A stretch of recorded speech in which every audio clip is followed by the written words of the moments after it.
न जाने आपके कौन से जन्म जन्मांतर के शुभ संस्कार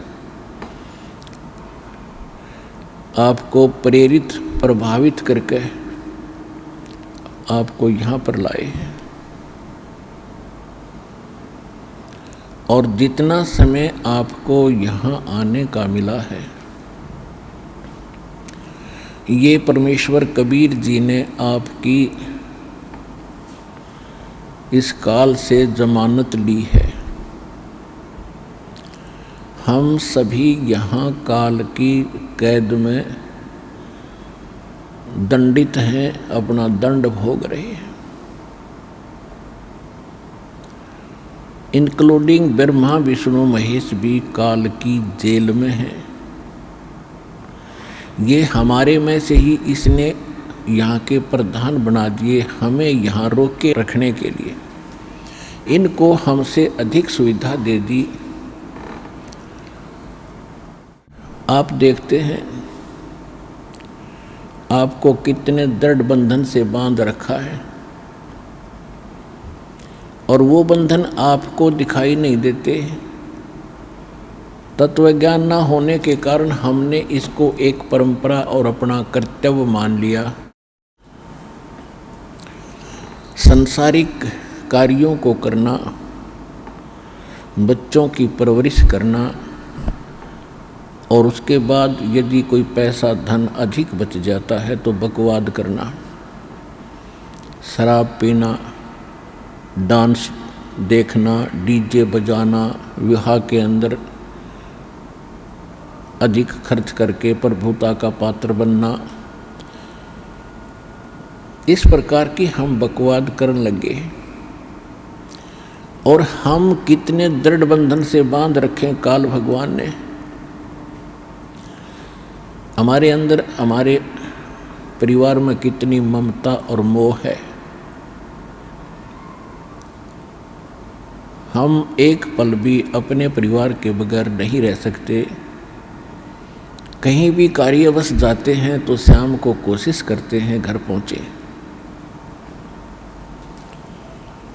और हम क्या करते हैं, सारा दिन केवल एक पेट पोषण के लिए, परिवार पोषण के लिए ही सुबह उठते हैं,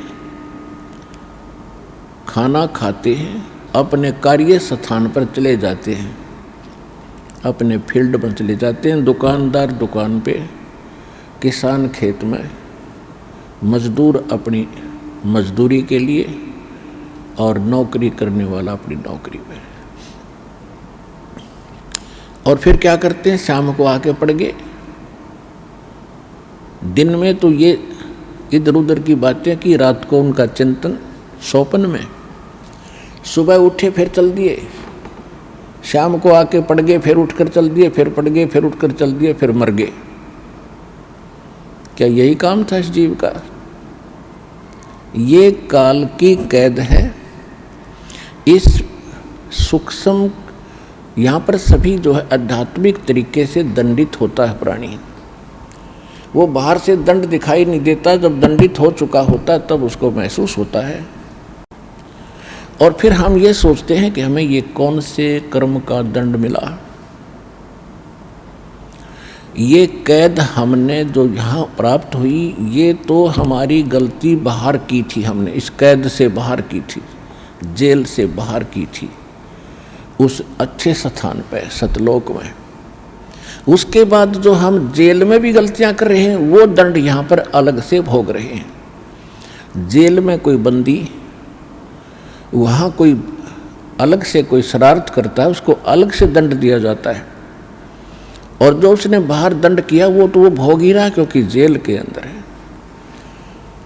तो हम यहाँ काल की जेल में हैं, और सुबह और शाम इसने हमें इतना व्यस्त कर दिया कि हमें एक पल की चैन नहीं। आध्यात्मिक तरीके से इसने हमें इतना बांध दिया। अब परमात्मा आपकी जमानत लेता है इस काल से। कहते हैं, कर ले गुरु वकील मुकदमा भारी है। परमात्मा आपके मोक्ष प्राप्ति के लिए ना जाने कितने रोल करता है, कितनी भूमिका करते हैं। कहते हैं 100 छल छिद्र मैं करूं अपने जन के काज। वो परमात्मा आपकी वकालत करके आपकी जमानत लेता है कि इसको 2 दिन के लिए जमानत दे दो, फिर मैं वापस यहीं छोड़ दूंगा। ये 2 दिन सुख का सांस ले आवे सतलोक आश्रम बरवाला जिला हिसार में।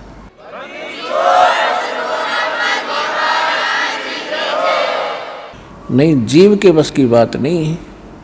इस काल के कोल्लू ते आप छूट जा। असंग जन्म हो गए हमने इसी अरहट जैसे कोल्लू में चलते हुए। तेली जैसे बैल बना रखे हम। आंखें बंद कर देता है तेली, पहले कोल्लू चला करते बैल से सरसों का तेल निकालता था। उस तेली अपने बैल को सुबह चलता कर देता था, उसकी आंखें बंद कर देता था, उस पर पट्टी बांध देता था और वो सारा दिन उसमें घूमता ही रहता था। और पीछे वो एक बार पैर बजा देता था और वो बैल सोचता था कि तेली आ गया, तेरा लठ मारेगा, दे तू डट गया, रुक गया था। तो वो सारा दिन ऑटोमेटिकली चलता ही रहता था और उसी में चलते चलते मर जाता था। तो इस काल के कोल्लू में, इस पेट के पोषण में, सुबह उठो शाम को पढ़ के सो जाओ, सुबह फिर उठो, फिर खाओ पियो, फ्रेश हो, फिर भागो, फिर पढ़ो, फिर सो, फिर मर जाओ। What is this? ये क्या है? हम इसने एक प्रोसीजर मान बैठे कि बस इतना ही काम होगा। तो परमात्मा ने आके बताया है कि इस कार्य में ये तो यहाँ ऐसा रहेगा क्योंकि यहाँ का एक विधान है। इसके साथ साथ हम इससे छुटकारा पाने के लिए फॉरएवर, सदा के लिए, उसकी विधि, उसका तरीका, उसके विधान भगवान ने बताए हैं।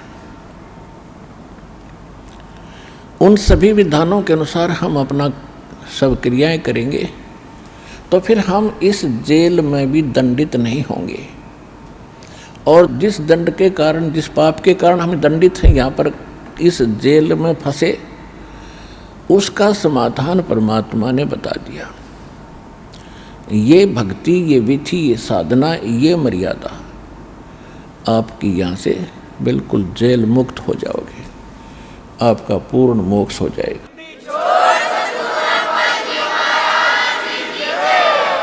तो उसको आपने अब ग्रहण करके इस मनुष्य जीवन को सफल करना है। पुण्यात्माओं, सौभाग्य आपका, धन्य है आपके माता पिता और आपको जिनसे जन्म हुआ। ऐसे समय में ऐसा मानव शरीर और फिर परमात्मा की तरफ आपके अंदर विद्यमान है।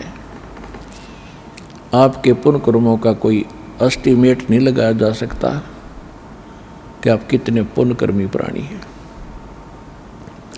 लखवर सूरा जूझ ही लखवर सावत दे, लखवर यति जहान में तो सतगुरु शरणाले। इतने असंख्य जन्मों से हम भटक रहे हैं, तड़प रहे हैं, हम जंगलों में भी गए हैं, हमने घर भी त्यागे हैं परमात्मा के पाने के लिए, हमने राज्य भी त्यागा है, हजारों वर्षों तक हमने कठिन तपस्याएं भी आपने की हैं, आपने परमात्मा के नाम पर शीश भी दिए हैं। लेकिन जब तक हमें विधि सही नहीं मिलेगी, हम इस काल के कुएं से निकल नहीं सकते। तो उन्हीं में से आप हो, परमात्मा की शरण में कभी रहे हो, किसी न किसी युग में उनके पास यह संदेश पहुंचता है। और संदेश तो परमात्मा अपने सभी बच्चों के पास पहुंचा रहे हैं, लेकिन उनमें से कितने उनको समझ पा रहे हैं और कितना वो उसको समझकर यहाँ आ रहे हैं, ये उनके पूर्व के संस्कारों पर निर्भर है। आदरणीय गरीबदास साहिब जी को परमेश्वर स्वयं मिले थे सचखंड लेकर गए थे, सतलोक अमरलोक में जहाँ हम पहले रहा करते थे। और वहाँ जो सुख हमें होता था, हम उसकी तलाश, उसकी खोज यहाँ कर रहे हैं। हम बूरा की बोरी के कीड़े थे और इस काल ने डुप्लीकेट बना दिया उस बूरा जैसा ही ये काल लोक सतलोक से मिलता जुलता। इसने रेही यानी नमक की बोरी में हम छोड़ दिए लाके। हमें जो बूरा का टेस्ट था, अब हम नमक की बोरी में ढूंढ रहे हैं। और 21 ब्रह्मांड इसके ये समझ लो नमक की मंडी है। हम इसी में खोज रहे हैं वो सुख जिसको हम त्याग चुके हैं।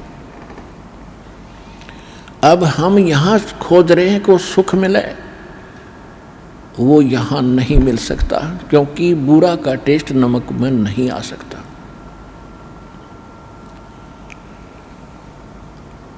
अब जैसे गरीबदास साहिब जी को परमात्मा मिले थे, सतलोक लेकर गए थे, उन्होंने वापस छोड़ा था।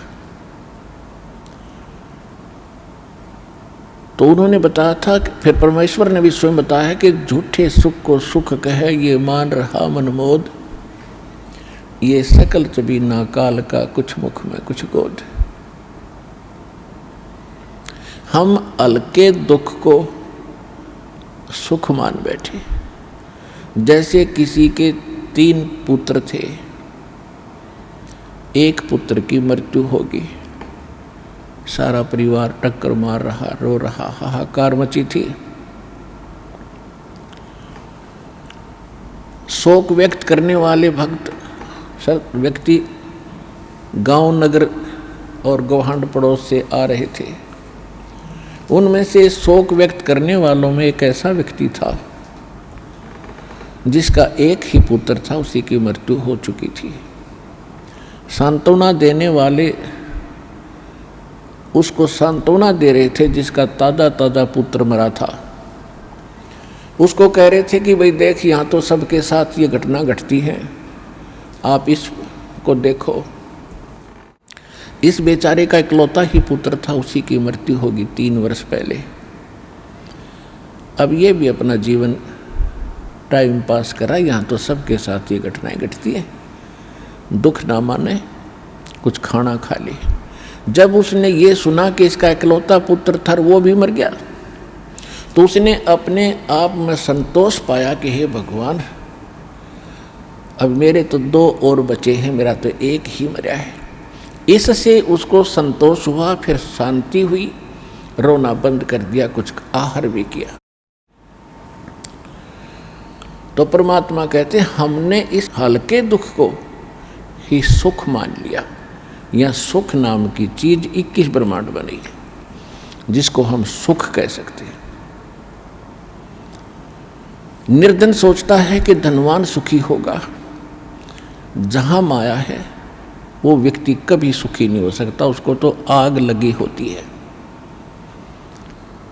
और धनवान ये सोचता है कि राजा लोग सुखी होंगे। राजा को सुख सपने में नहीं होता। राजा लोग सोचते हैं कि देवता लोग सुखी होंगे। देवता सोचते हैं कि हमारा राजा इंद्र सुखी है और कोई सुखी नहीं। इंद्र के मन में आता है कि ब्रह्मा विष्णु महेश सुखी हैं, लेकिन सुखी कोई नहीं। सुखी कौन है? परमेश्वर ने आके ये अज्ञान हटाया, कबीर भगवान ने। भाई तन दर सुखिया कोई न देखा, जो देखा सो दुखिया हो। उदय अस्त की बात करते हैं, मन सबका किया विवेका हो। सबका किया विवेका हो। तन दर सुखिया कोई न देखा, जो देखा सो दुखिया हो। उदय अस्त की बात करते हैं, मन सबका किया विवेका हो, सबका किया विवेका हो। कि जिन राजाओं को आप सुखी मानते हो, जिसका पूरी पृथ्वी पर शासन हो, उदय और अस्त का उसी के राज में हो रहा हो, कहते मैं उनसे भी मिल चुका हूँ। उनको जो दुख है आप उससे परिचित नहीं। फिर क्या बताते हैं, भाई घाटे बाधे सब जग दुखिया, के गृहस्थी बैरागी हो। घाटे बाधे सब जग दुखिया, के गृहस्थी बैरागी हो।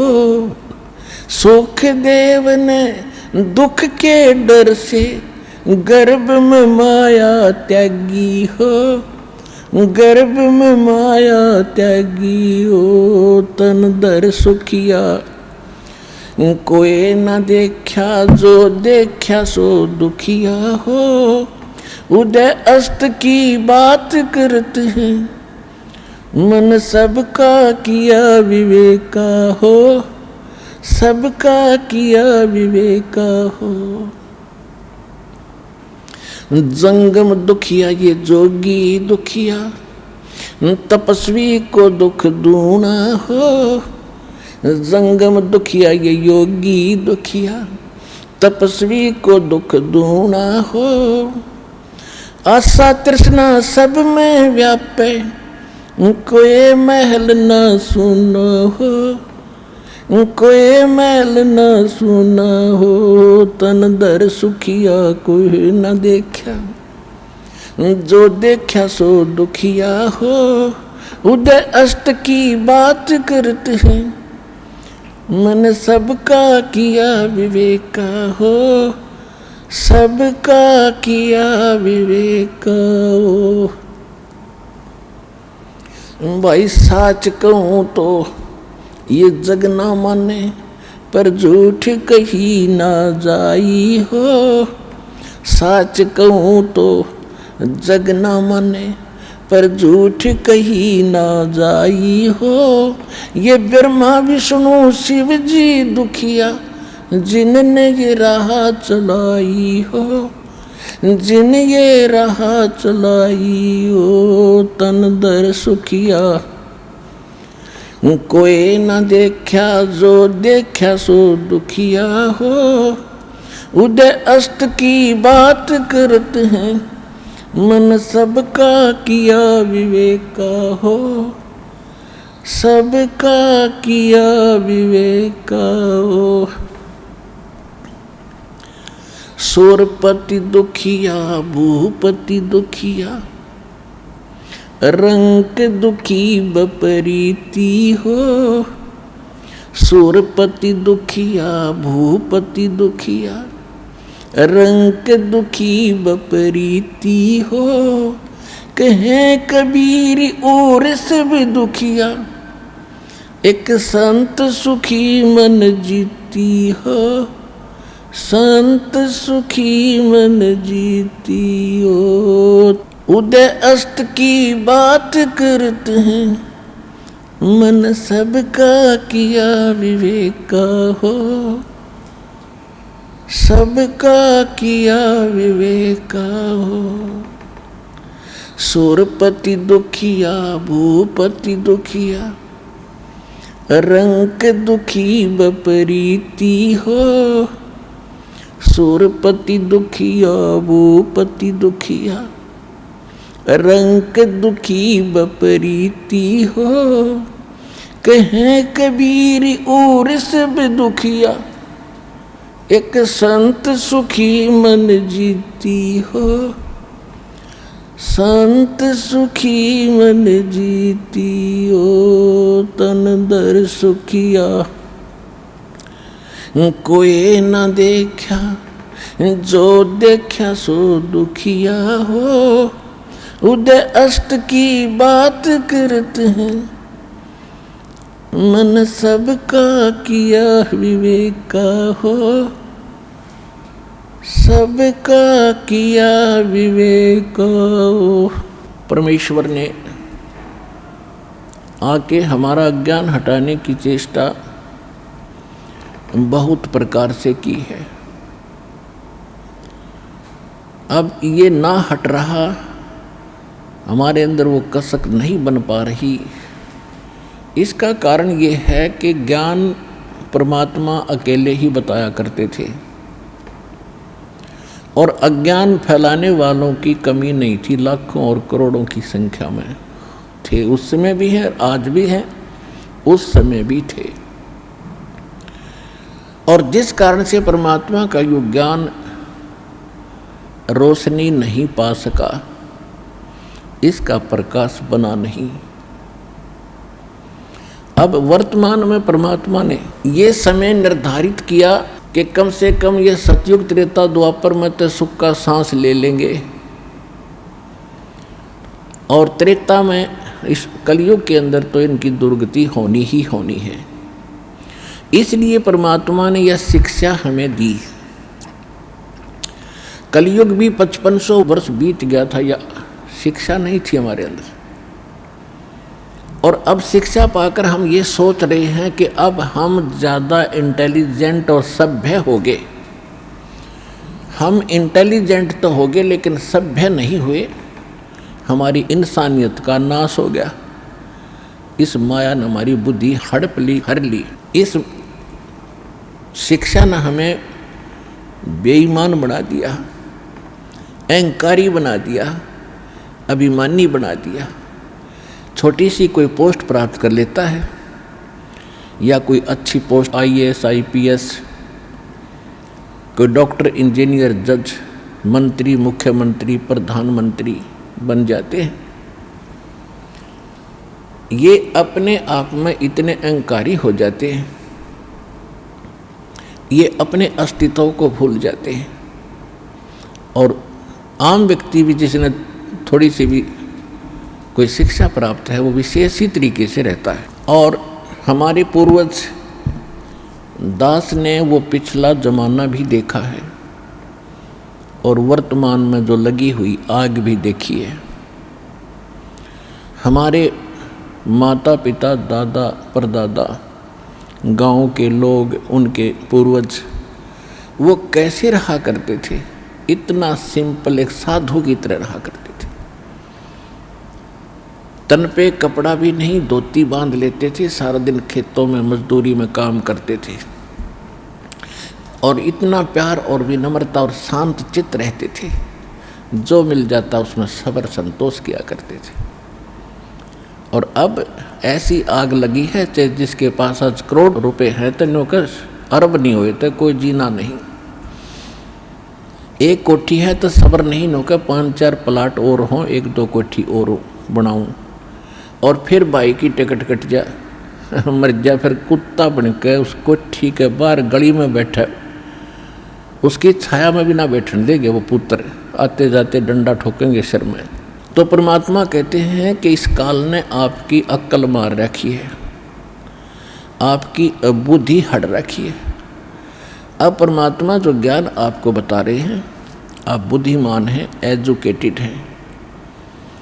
अब इस एजुकेशन का सदुपयोग करेंगे हम। परमात्मा ने ये ऐसे इंस्ट्रूमेंट बनवाए हैं, ये मनुष्य नहीं बना सकता, जीव नहीं बना सकता, चाहे कितनी बात बनाओ। इस युग का नाम कलयुग रखा। कल माने मशीन से चलने का वाली सारी वस्तुएं होंगी। तो परमात्मा ने यह बुद्धि दी जीव को, ये ऐसे इंटरनेट सिस्टम और ये media channels, projector, DVD, CD, mobile, chip, ये मेमोरी कार्ड बनाए दाता ने बनवाए। अब इसमें ठीक है, जो बकवाद करने वाले वो करते रहेंगे, बकवाद कर लेंगे, कितने दिन करेंगे। देखो पुण्यात्माओं, आज गाने सुनते हो आप या फिल्म देखते हो टीवी पर या मोबाइल में, या बकवाद देखते हैं, सुनते हैं किसी चुटकुले वगैरह, घर में एक दुर्घटना घट जाए, आप सुन कर दिखाइए उसने, वह फिल्म का गाना सुन कर दिखाइए। फिर तो ऐसे गंदे लोक में हम ये गाने सुने और सुनाएं, गाने गाएं, यहाँ तो रोना पीटना है सबका। और इसमें भगवान की भक्ति साथ लेकर और इस मालिक की आरती दिन रात करो, भगवान की भजन दिन रात करो। ठीक है, कोई दुर्घटना घट भी जाए तो मालिक की भजन नहीं छोड़े, आरती इसी तरह करता रहे, इसमें बिल्कुल बंद नहीं करे।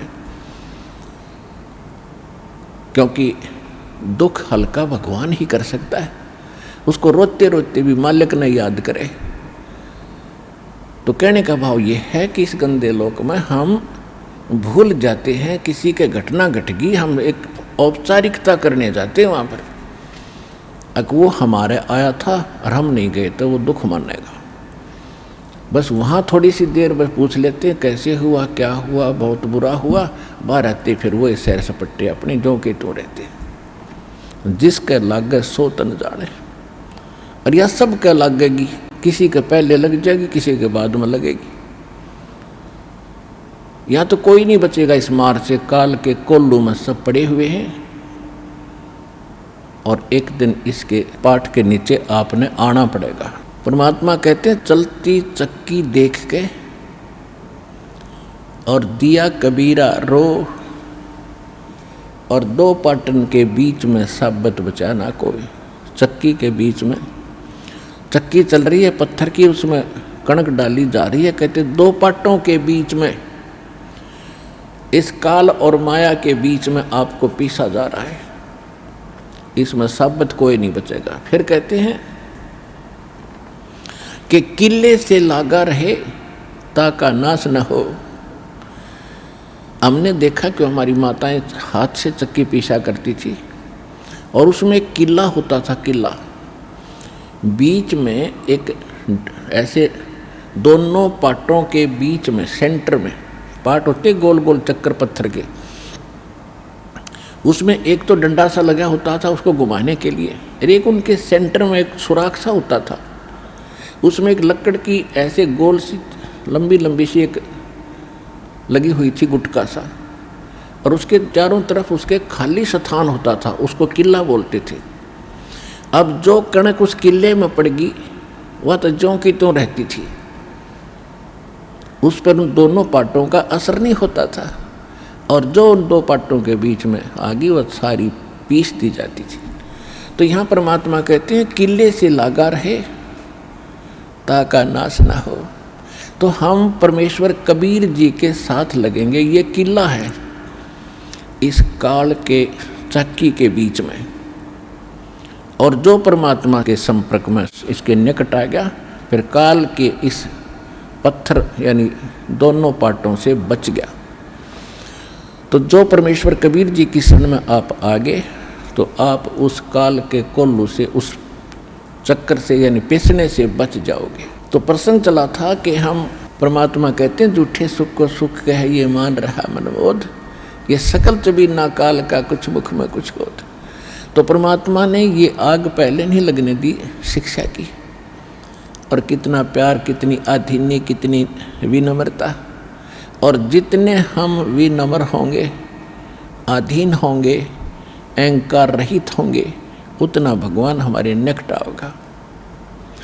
आधीनी के पास है ये पूर्ण ब्रह्म दयाल, मान बड़ाई मारियो भाई बेअदबी सिरकाल।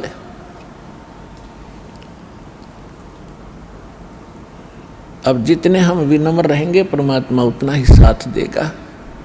हम अहंकार प्रयोग करेंगे भगवान कोसों दूर चला जाएगा। तो इस प्रकार हमने परमात्मा से लाभ लेने के वो सभी फार्मूले अपनाने पड़ेंगे जिससे हम परमात्मा का पूर्ण लाभ प्राप्त कर सकें। अब जो प्रसंग चला था कि इस 21 ब्रह्मांड में परमात्मा कहते हैं हमने कोई सुखी प्राणी नहीं देखा। कहते हैं घाटे बाद सब जग दुखिया। जिसको घाटा माने हानि होगी, लॉस हो गया बिजनेस में, या कोई खेती हानि होगी, फसल नष्ट होगी, वो तो आप पे दुखी। और जिसने लाभ हो गया वो और घना दुखी। लाभ होते ही मान ले किसी ने 5 लाख रुपए का बेनिफिट हो गया, वो युग काल इतना जबरदस्त उसको भ्रमित करता है, वो 20 लाख रुपए का कोई काम शुरू करेगा, कितने तो लोन वगैरह लेकर 5 तो वो लाओगा और 15 और लेगा कितने तो उधार लोन ब्याज पे, और वो बिजनेस हो जाएगा फेल। वो 20-5 तो वो गए, 15 और उधार वो आगे आगे मांगनी है पीछे पीछे काटे चक्कर। फिर तो कहने का भाव ये है, इन बकवादों को छोड़ के भक्ति विधि अपना के अपना पीछा छुड़वा लो। इतनी सी बात है। परमात्मा 120 वर्ष तो पहले कह के चले गए। अब वो एक अपना एफिडेविट छोड़ गए, अपनी वाणी छोड़ गए भगवान विधान बना के। आज ये दास 20 वर्ष से ये दास लग रहा है इसी को समझाने और बताने के लिए।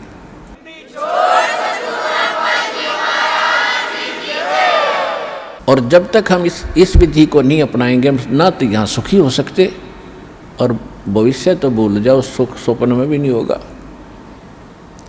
जब परमात्मा की सही विधि, सही भक्ति और उसकी मर्यादा पर हम चलेंगे, हम यहाँ भी सुखी होंगे। पुण्यात्माओं, एक दिन दास वहाँ गया हुआ था गोवा के अंदर। गोवा एक स्टेट है और समुद्र के किनारे बसा हुआ है।